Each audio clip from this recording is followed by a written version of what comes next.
Assalamualaikum warahmatullahi wabarakatuh. Alhamdulillahi rabbil alamin wa bihi nasta'inu ala umuri dunya waddin. Wassalatu wassalamu ala asyrafil anbiya'i wal mursalin wa ala alihi wa ashabihi wa man sara ala nahjihi wastanna bi sunnatihi ila yaumiddin. Amma ba'd. Ya ayyuhalladzina amanu taqullaha haqqa tuqatih wa la tamutunna illa wa antum muslimun. Kaum muslimin wal muslimat rahimakumullah. Segala puji bagi Allah Subhanahu wa taala yang telah melimpahkan banyak nikmat pada kita.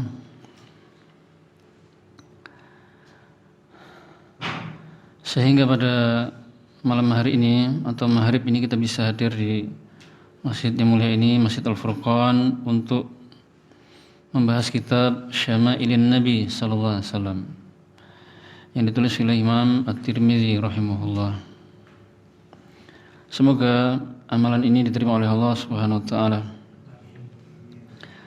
Baik kaum muslimin rahimakumullah. Sekarang kita memasuki bab yang ke-11.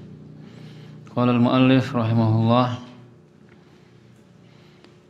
penulis buku, semoga Allah merahmatinya, mengatakan bab maja'a fi na'li Rasulillah sallallahu alaihi wasallam, bab tentang sandalnya Rasulullah sallallahu alaihi wasallam. Sandal adalah sesuatu yang digunakan untuk melindungi telapak kaki dari tanah dan yang lainnya.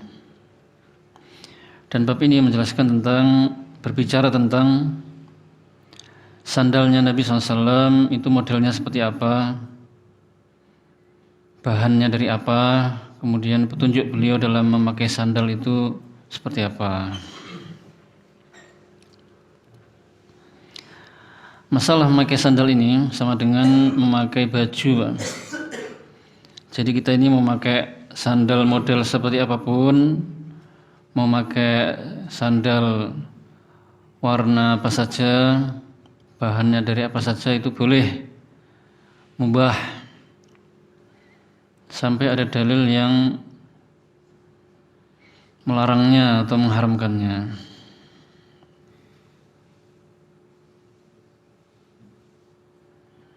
Nah, tentu memakai sandal seperti sandal dari emas tidak boleh, Pak, ya, dari laki-laki itu, ya.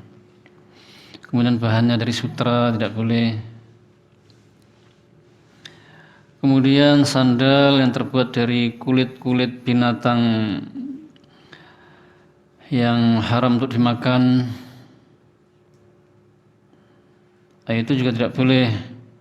Misalnya sandal dari kulit babi, anjing, macan, ular, itu tidak boleh.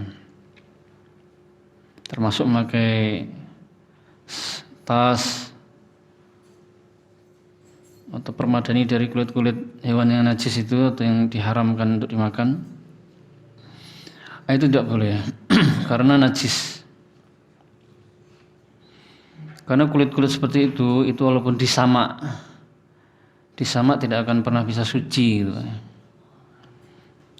Beda kalau kulit sapi atau kulit kambing, kalau disamak menjadi suci. Tapi kalau kulit hewan-hewan yang tadi seperti babi, anjing, ular dan sebagainya, itu walaupun disamak tidak akan berubah menjadi suci. Jadi kalau kita memakai sandal dari bahan-bahan itu, ya harus dilepas, kemudian dibakar atau dikubur. Tapi badan kita atau kaki kita yang kena kulit-kulit yang telah disamak tadi dari kulit-kulit yang najis, itu kaki kita tidak usah dicuci dengan air itu, Pak. Karena kulit-kulit tadi dalam keadaan kering, sandalnya kering, tasnya kering, maka dilepas saja, gitu.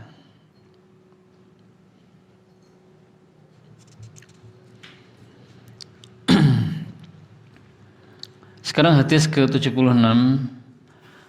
Muhammad bin Bashar telah menceritakan kepada kami, ia berkata, Abu Dawud At-Tayalisi telah menceritakan kepada kami, Ia berkata,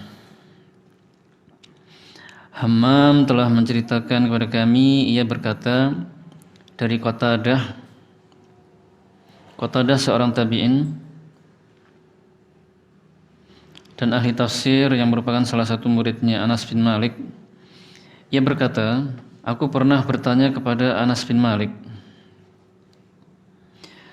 bagaimana bentuk sandalnya Rasulullah SAW? Anas menjawab, sandal beliau memiliki 2 tali yang menyatu di ujungnya. Hadis sahih diriwayatkan Imam Tirmidzi, Ahmad, Bukhari dan yang lainnya.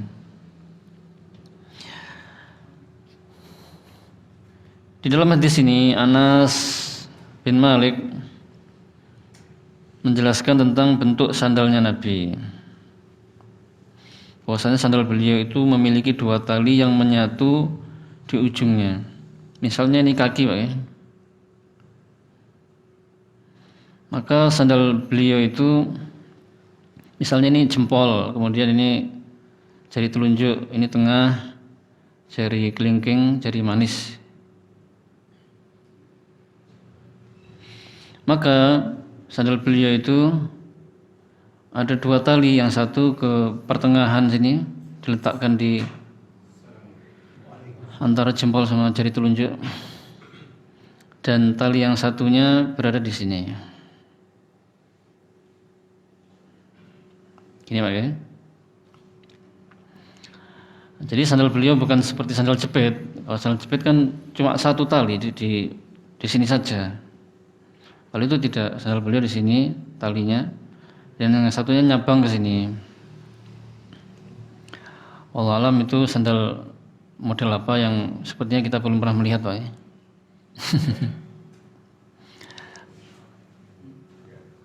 Tapi kenyataan zaman itu ada dan nyaman dipakai saat itu, dan insya Allah lebih kokoh, lebih menancap di kaki itu.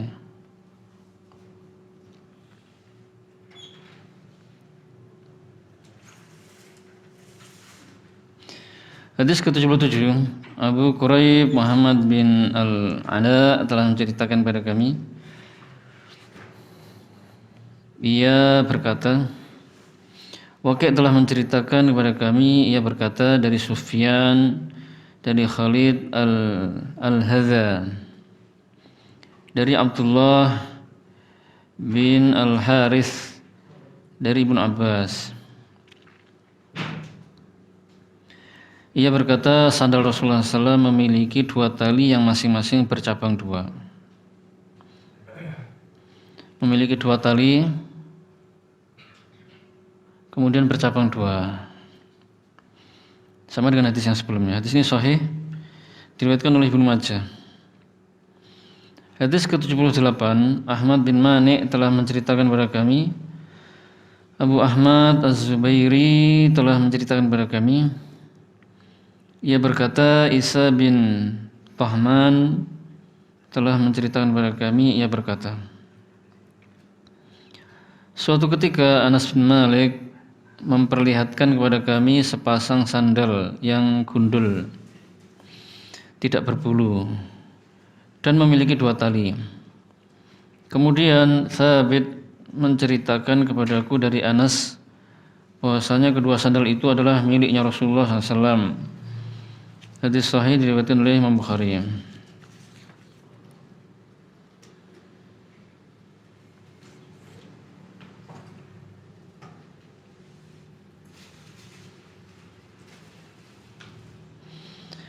Jadi Anas bin Malik memperlihatkan sandalnya Rasulullah kepada Tahman, Isa bin Tahman. Sandal beliau itu gundul, artinya terbuat dari kulit sapi yang bulunya sudah dibersihkan sebersih-bersihnya dan telah disamak. Nah, itulah sandal Nabi, dan memiliki 2 tali. Tadi sama Pak ya? Memiliki 2 tali.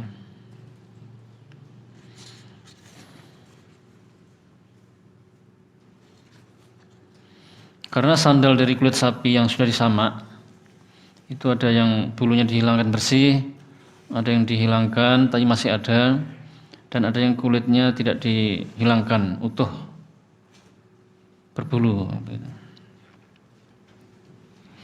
Hadis ke-79. Ishaq bin Musa al-Ansari telah menceritakan pada kami. Ia berkata, Ma'an telah menceritakan pada kami. Ia berkata, Malik telah menceritakan pada kami. Ia berkata, Sa'id bin Abu Sa'id al-Maqburi telah menceritakan pada kami. Dari Ubaid bin Juraij, ia berkata kepada Ibnu Umar, aku pernah melihatmu memakai sandal sibtiyah. Ibnu Umar menjawab, aku pernah melihat Rasulullah SAW menggunakan sandal kulit yang tidak berbulu. Beliau berwudu tanpa melepaskannya. Karena itu aku suka menggunakannya. Hadis sahih diriwayatkan Al-Humaidi, Ibnu Abi Syaibah, Ahmad, Bukhari dan yang lainnya.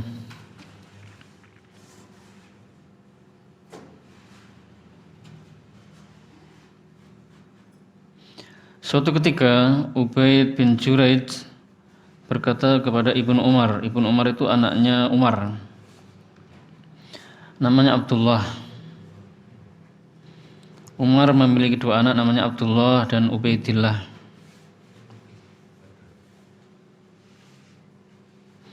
Ibnu Umar ini sahabat yang paling mencocoki Nabi. Artinya petunjuknya Ibnu Umar itu paling mencocoki petunjuknya Nabi SAW.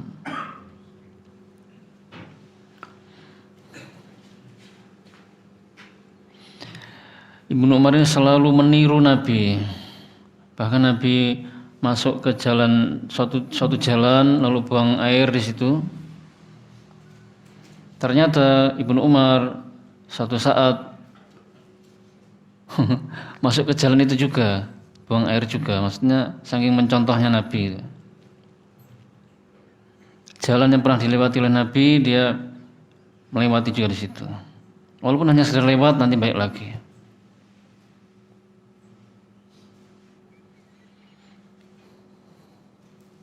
Nah, termasuk masalah sandal.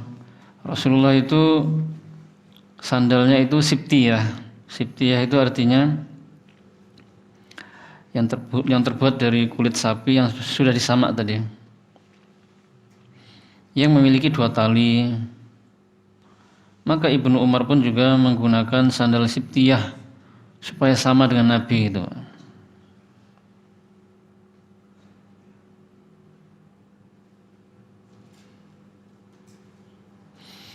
Sandal sibtiyah, sandal yang terbuat dari kulit sapi yang sudah disamak dan kulitnya, bulunya dihilangkan. Maka Ibnu Umar berusaha meniru.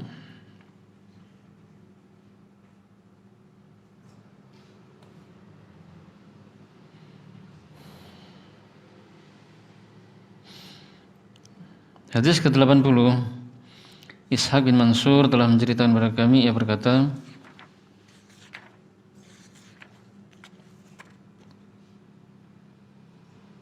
Abdul Razak telah menceritakan kepada kami dari Ma'mar dari Ibnu Abi Zib dari Saleh Maula As-Sawamah dari Abu Hurairah, ia berkata, sandal Rasulullah SAW memiliki 2 kibal. Hadis hasan diriwayatkan oleh yang disebutkan dalam kitab Al-Musnad Al-Jami'. Jadi sandalnya Rasulullah itu memiliki 2 kibal, artinya 2 tali. Yang di ujungnya ada 2 tali lagi juga, bagian antara jempol dan telunjuk dan sini.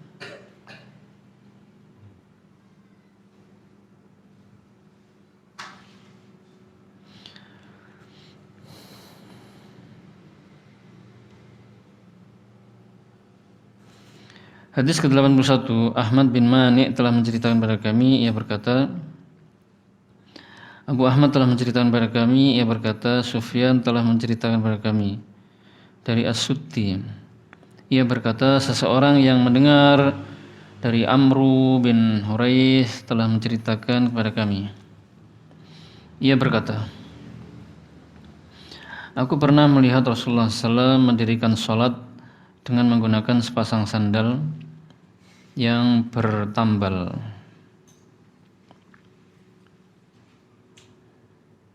Hadis dhaif. Hadis riwayat Imam Ahmad, An-Nasa'i. Nah, di sini dikisahkan bahwasanya Amru bin Huraith menceritakan pada sahabat yang lain, kepada para tabi'in maksudnya, bahwasanya dia pernah melihat Rasulullah sholat itu, Pak, sholat dengan menggunakan sandal. Jadi sholat dengan menggunakan sandal itu boleh, tapi sholatnya ya di lapangan atau di tanah, atau kalau sedang di Arab di padang pasir. Gitu. Karena masjid pada zaman Nabi itu bukan seperti masjid kita ini, tapi dari tanah, pasir ya. Rumah beliau juga demikian. Tapi kalau di zaman sekarang masjid-masjid kan sudah keramikan,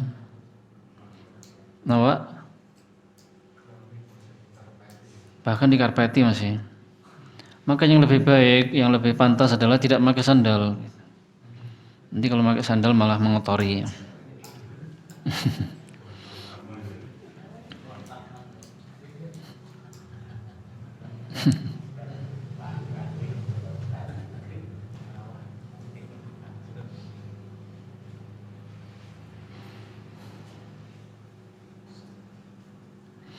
Jadi maksudnya pakai sandal sholat ini ya sholatnya di tanah itu di lapangan. Jadi kalau kita sholat di lapangan tidak ada karpetnya, pakai sandal monggo, boleh. Tapi kalau di masjid yang bersih seperti ini lebih baik tidak pakai sandal. Hadis ke-82. Ishaq bin Musa al-Ansari telah menceritakan kepada kami, ia berkata, Ma'an telah menceritakan kepada kami, ia berkata, Malik telah menceritakan kepada kami dari Abu Zinad, dari Al-A'raj, dari Abu Hurairah. Sesungguhnya Rasulullah SAW bersabda, janganlah salah seorang di antara kalian berjalan dengan mengenakan satu sandal saja, namun hendaknya kalian memakai keduanya atau melepas keduanya. Hadis sahih diriwayatkan Imam Tirmidzi dan yang lainnya, banyak sekali perawinya.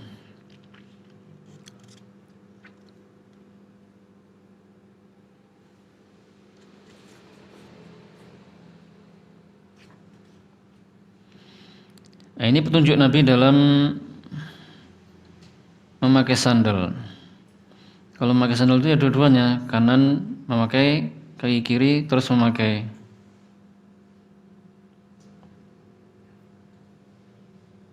Tidak boleh memakai yang kanan saja terus jalan gitu.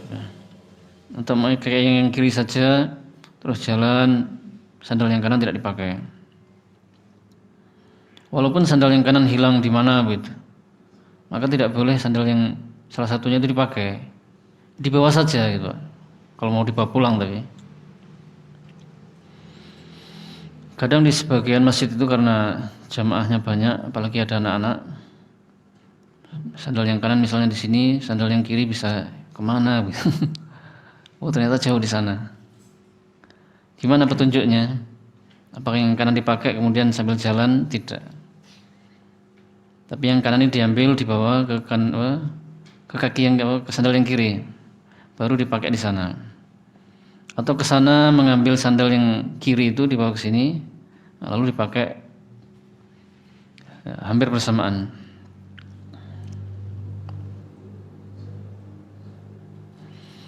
Jadi dipakai dua-duanya atau dilepas dua-duanya semua. Kenapa kita dilarang oleh Nabi? Karena setan itu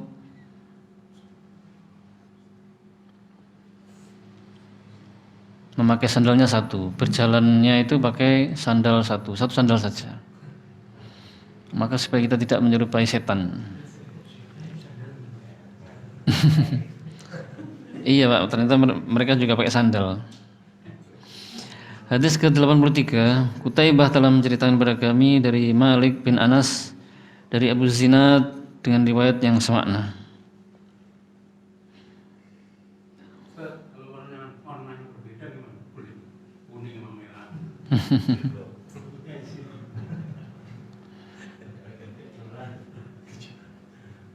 Tidak apa-apa. Yang satu warna kuning, yang satu warna hitam.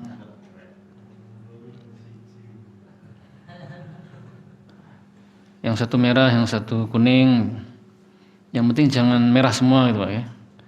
Karena merah semua dilarang bagi laki-laki.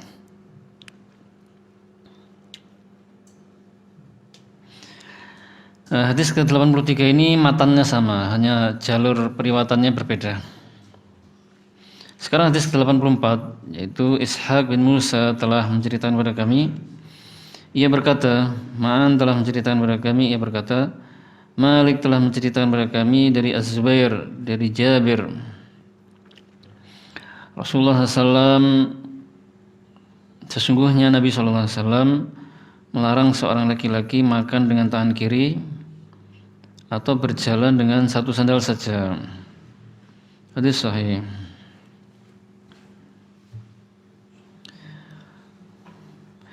Di dalam hadis ini Rasulullah SAW melarang kita untuk makan dengan tangan kiri.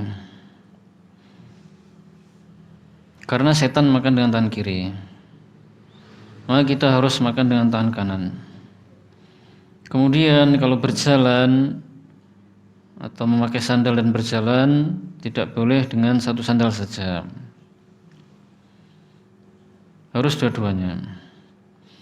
Hadis ke-85. Qutaibah telah menceritakan kepada kami dari Malik dan Ishaq bin Musa telah menceritakan kepada kami. Ia berkata, Ma'an telah menceritakan kepada kami. Ia berkata, Malik telah menceritakan kepada kami dari Abu Zinad, dari Al-A'raj, dari Abu Hurairah bahwasanya Nabi SAW bersabda, jika salah seorang di antara kalian hendak mengenakan sandal, maka mulailah dengan kaki yang kanan, dan jika hendak melepasnya, mulailah dengan yang kiri. Jadikanlah kaki kanan yang pertama kali ketika memakai sandal dan terakhir melepasnya. Hadis sahih, diriwayatkan Imam Tirmidzi dan yang lainnya. Rasulullah SAW memberikan petunjuk dalam memakai sandal dan melepas sandal. Kalau memakai, disunahkan memakai yang kanan dulu, kemudian yang kiri. Kalau melepas, yang kiri dulu baru yang kanan. Kebalikannya.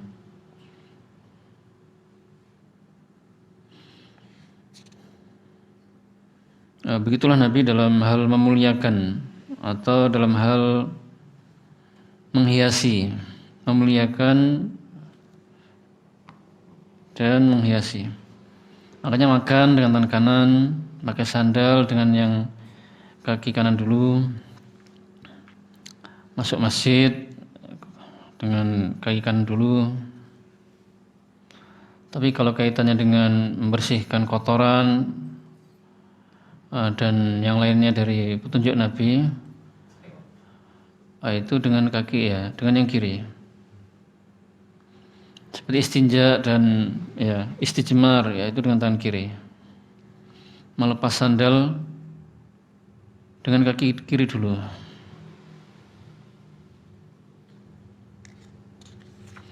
Berikutnya hadis ke-86, Abu Musa Muhammad bin Al-Musanna telah menceritakan kepada kami. Ia berkata, Muhammad bin Ja'far telah menceritakan kepada kami.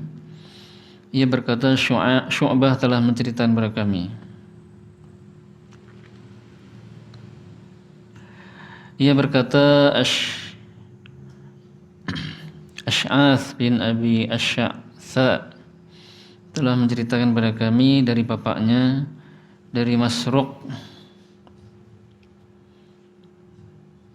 seorang tabi'in, ahli tafsir juga. Dari Aisyah ia berkata, Rasulullah SAW menyukai at-tayammun, ya, mendahulukan yang kanan. Bukan tayammum ya, tayammun. Mendahulukan yang kanan semampu beliau, baik saat menyisir rambut, memakai sandal maupun bersuci.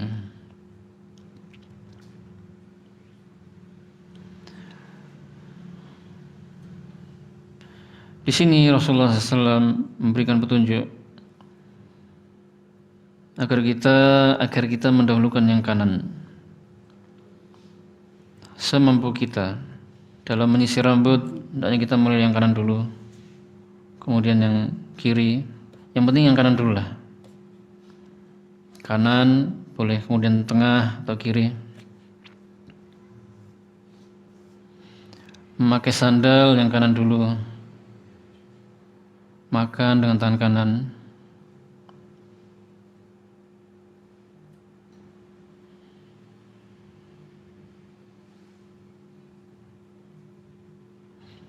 Bagaimanapun petunjuk Nabi itu yang terbaik. Semakin kita itu mencocoki Nabi, apalagi yang kaitannya sunnah, bukan mubah, ya.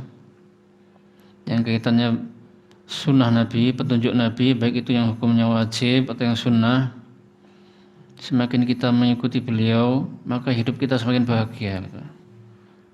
Orang itu bahagia atau tidak itu tergantung dia sejauh mana mengikuti petunjuknya Nabi.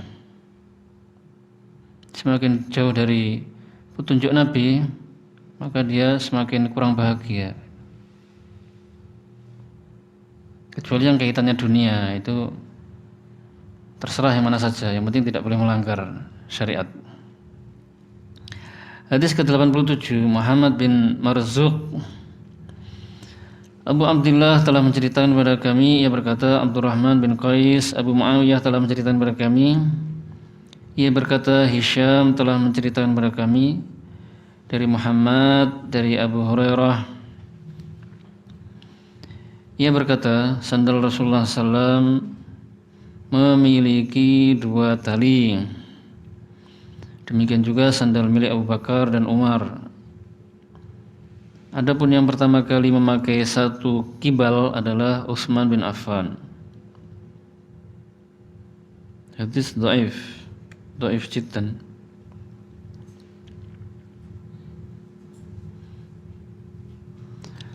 Jadi Rasulullah SAW, sandal beliau itu memiliki 2 tali tadi, sudah disampaikan Pak ya. Bukan seperti sandal jepit. Kalau sandal jepit itu 1 di antara jempol dengan jari telunjuk. Kalau sandal beliau 2 tali. Misalnya ini kaki. Kemudian Abu Bakar juga sandalnya sama dengan sandalnya Rasulullah. Umar juga sandalnya sama, memiliki 2 tali. Adapun pada masa Utsman, ketika Rasulullah sudah meninggal, Abu Bakar sudah meninggal, Umar juga sudah meninggal, maka Utsman memakai sandal yang memiliki 1 tali, yang hanya di jempolnya saja, antara jempol dengan jari telunjuk. Modelnya seperti itu yang dipakai oleh Utsman. Jadi pakai sandal itu perkara mubah, Pak.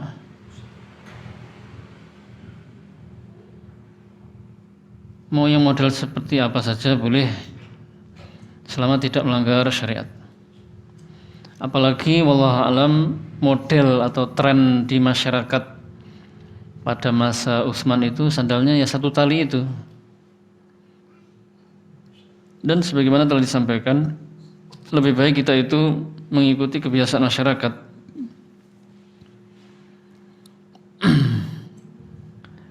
Dalam hal duniawi, selama tidak melanggar syariat,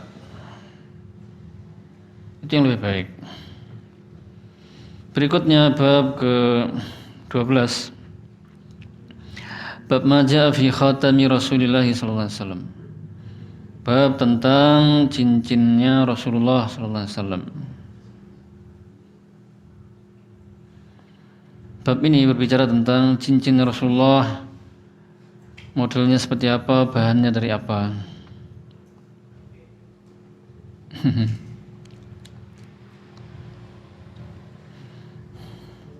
Cincin beliau dari perak, Pak. Bahannya dari perak. Kemudian batunya atau mata cincinnya itu dari batu mana ini? Habasyah, Ethiopia. Ini diperselisihkan, yang dari Ethiopia ini batunya atau ukirannya, ya betul.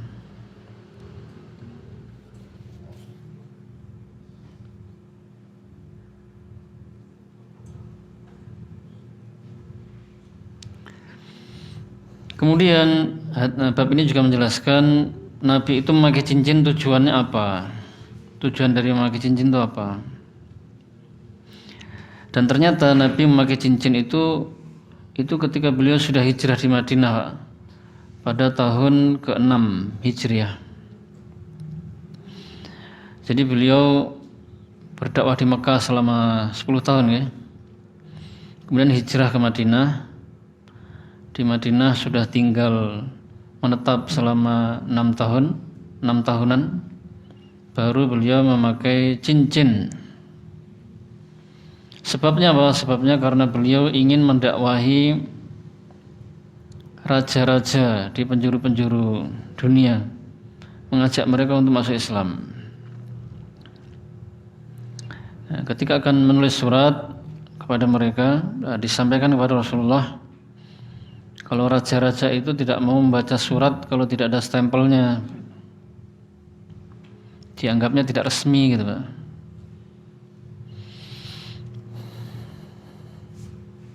Akhirnya beliau memakai cincin yang dikasih stempel di bagian matanya itu. Oh, mohon maaf, bukan di sini, Pak, ya. Memakainya di jari ini. Jari apa yang namanya? Oh, kelingking. Ya, di sini.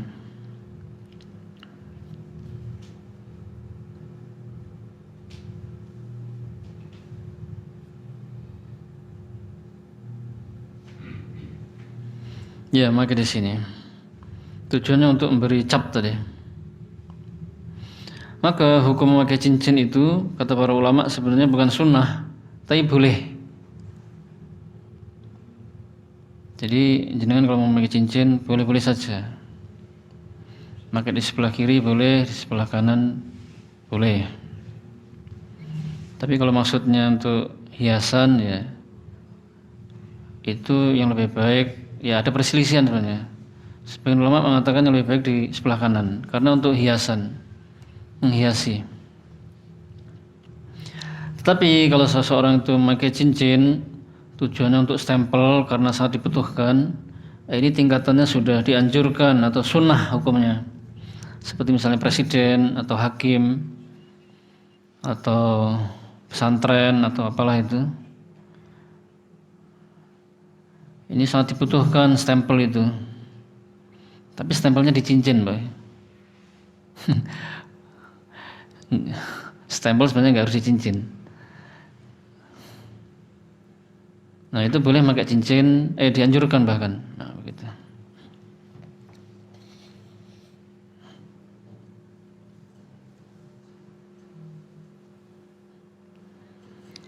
Saya kok agak lupa ya, Masya Allah. Karena memang agak gergesi, jadi tadi ya. Kalau pakai cincin untuk namanya wanita itu di jari mana saja, Pak? Jempol, ini mana saja boleh. Kalau untuk laki-laki itu yang dianjurkan jari ini yang kecil ini. Ya, kemudian jari ini boleh. Yang dilarang itu jari tengah, jari ini dan jari ini kalau tidak salah itu. Nah, dilarang oleh Rasulullah SAW. Jadi kalau jenengan mau pakai cincin Di sini atau di sini? Di sini atau di sini? Baik, sekarang hadis ke-88. Qutaibah bin Sa'id dan selainnya telah menceritakan kepada kami dari Abdullah bin Wahab, dari Yunus, dari Ibnu Syibah, dari Anas bin Malik, ia berkata, cincin Nabi SAW terbuat dari perak, sedangkan batu cincinnya dari Habasyah. Hadis sahih diriwayatkan Imam Tirmizi. Jadi cincin beliau terbuat dari perak, Pak. Giliran batunya itu dari batu Habasyah, Ethiopia, yang orang-orangnya hitam-hitam kulitnya. Kalau laki-laki memakai cincin dari emas, maka itu diharamkan, tidak boleh dan diharamkan. Walaupun cincinnya itu emasnya hanya lapisan sedikit, cincinnya dari perak, tapi ada campuran emas hanya sedikit, tetap haram hukumnya, karena masalahnya ada emasnya. Atau dari emas kemudian ditutupi perak, tetap saja haram karena ada emasnya. Kalau yang selain dari perak dan bukan dari emas, kayak dari besi atau perunggu atau logam-logam lainnya, apa? Kuningan, itu makruh. Boleh tapi tingkatannya makruh, dibenci. Kalau emas, baik emasnya emas putih sekalipun, hukumnya sama. Karena haramnya memakai emas itu bukan warnanya, tapi hakikatnya. Emas putih atau emas kuning.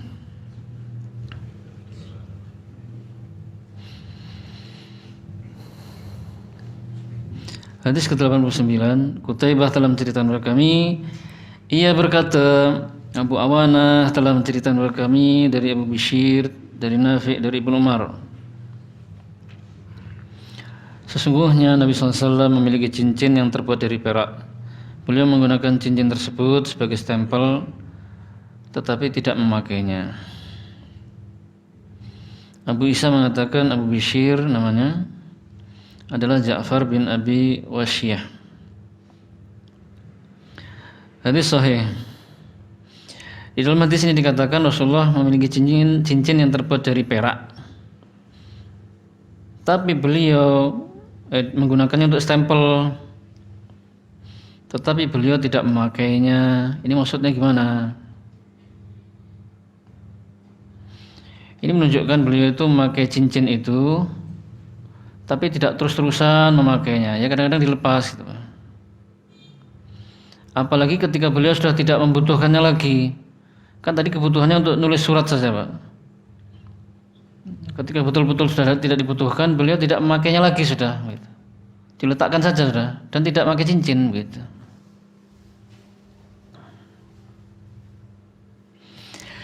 Hadis ke-90, Mahmud bin Ghailan telah menceritakan kepada kami, ia berkata, Hafiz bin Umar bin Ubaid At-Tanafisi, ia berkata, Zuhair Abu Khaythamah telah menceritakan kepada kami dari Humaid, dari Anas bin Malik, ia berkata, cincin Nabi SAW terbuat dari perak dan batu cincinnya juga berbahan perak. Hadis sahih.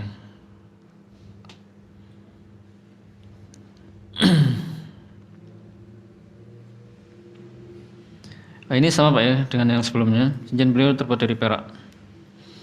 Dan dikatakan batu cincinnya juga dari perak, tapi dari Habasyah tadi, Ethiopia.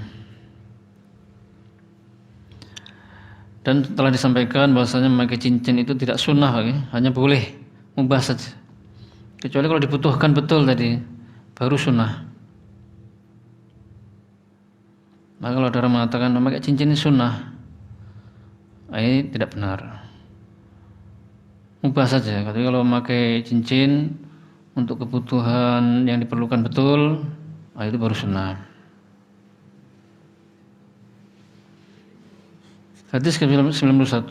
Ishaq bin Mansur telah menceritakan kepada kami.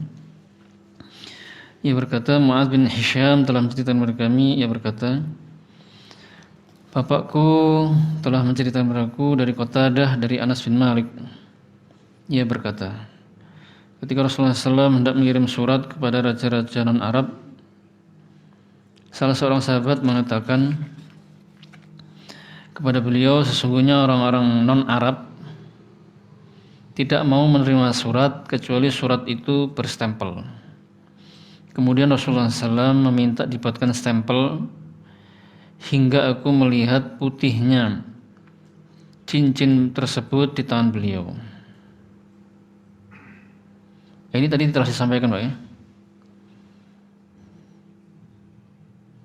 Maknanya telah disampaikan. Sekarang hadis ke-92. Muhammad bin Yahya telah menceritakan kepada kami. Ia berkata, Muhammad bin Abdullah Al-Ansari telah menceritakan kepada kami. Ia berkata, bapakku telah menceritakan kepadaku dari Sumamah dari Anas bin Malik. Ia berkata, ukiran stempel Rasulullah SAW bertuliskan Muhammad satu baris, Rasul satu baris, dan Allah satu baris. Hadis sahih.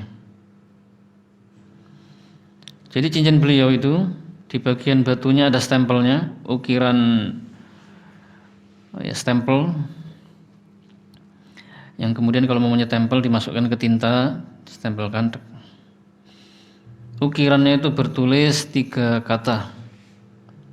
Yang atas adalah Muhammad satu baris, kemudian barisan bawahnya Rasul. Yang barisan ketiga adalah Allah. Jadi Muhammadur Rasulullah itu bukan satu baris Muhammadur Rasulullah, tidak, tapi Muhammad Rasul Allah. Hadis ke-93.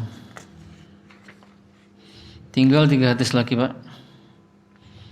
Nasr bin Ali Al-Jahdami Abu Amru telah menceritakan kepada kami. Ia berkata, Nuh bin Qais telah menceritakan kepada kami dari Khalid bin Qais dari Qatadah dari Anas bin Malik bahwasanya Nabi SAW hendak menulis surat ke Kisra. Kisra itu artinya Raja Persia. Kemudian ke Qaisar. Qaisar itu artinya Raja Romawi. Dan ke Najasyi. Najasyi itu artinya Raja Ethiopia. Kemudian ada sahabat yang menjelaskan kepada beliau bahwasanya raja itu tidak akan menerima surat kecuali yang dibubuhi stempel resmi. Maka Rasulullah SAW membuat cincin dari perak yang berukiran Muhammad Rasulullah. Hadis sahih. Intinya hadis ini sama dengan yang sebelumnya, Pak, ya. Ditinggalkan saja. Kemudian hadis ke-94. Ishaq bin Mansur telah menceritakan kepada kami. Ia berkata, Sa'id bin Amir dan Al-Hajjaj bin Minhal telah menceritakan kepada kami dari Hammam, dari Ibnu Jurayj, dari Az-Zuhri, dari Anas. Sesungguhnya Nabi SAW melepas cincinnya ketika ingin masuk toilet. Hadis dhaif riwayat Imam Tirmidzi, Abu Dawud, Ibnu Majah, An-Nasa'i, Ibnu Hibban dan yang lainnya. Disebutkan dalam hadis ini bahwasanya ketika beliau masuk toilet, maka cincinnya dilepas, diletakkan di luar toilet. Diletakkan di luar toilet, di luar kamar mandi, di luar WC, tidak dibawa masuk, Pak. Karena ada nama Allah di situ, ada lafaz Allah. Tujuannya untuk memuliakan lafaz Allah. Hadis ke-95 yang terakhir, Ishaq bin Mansur telah menceritakan kepada kami. Ia berkata, Abdullah bin Numair telah menceritakan kepada kami. Ia berkata, Ubaidillah bin Umar telah menceritakan kepada kami dari Nafi' dari Ibnu Umar. Ia berkata, Rasulullah SAW memiliki cincin dari perak. Pada awalnya cincin tersebut dipakai oleh beliau kemudian dipakai oleh Abu Bakar, kemudian dipakai oleh Umar, kemudian dipakai oleh Utsman, hingga cincin tersebut jatuh di sumur Aris. Ukiran cincin tersebut bertuliskan Muhammad Rasulullah. Hadis sahih diriwayatkan oleh Bukhari. Jadi cincin Rasulullah terbuat dari perak, dipakai oleh beliau. Kemudian ketika beliau sudah tidak membutuhkannya, beliau lepas. Kemudian ketika beliau meninggal, cincin itu dipakai oleh Abu Bakar. Setelah Abu Bakar meninggal, cincin itu dipakai oleh Umar. Setelah Umar meninggal, cincin itu dipakai oleh Utsman, gitu Pak. Ternyata cincin itu akhirnya jatuh ke sumur. Pas Utsman main di atas sumur, cincinnya dilepas dan digerak-gerakkan, jatuh ke sumur, Pak. Akhirnya para sahabat dan juga Utsman selama 3 hari itu mencari cincin itu, tidak ketemu juga akhirnya. Ya sudah, akhirnya tidak ketemu, ditinggalkan. Jadi cincinnya Rasulullah itu insya Allah sudah tidak ada sekarang. Kalau ada orang yang ngaku ini cincinnya Rasulullah, ada ukirannya Muhammad Rasulullah, wah ini belum tentu benar. Harus benar-benar ada dalil gitu, yang kuat. Baik, kajiannya sampai sini dulu, mudah-mudahan bermanfaat. Kita akhiri, subhanakallahumma wa bihamdika asyhadu an la ilaha illa anta astaghfiruka wa atubu ilaik. Wassalamualaikum warahmatullahi wabarakatuh.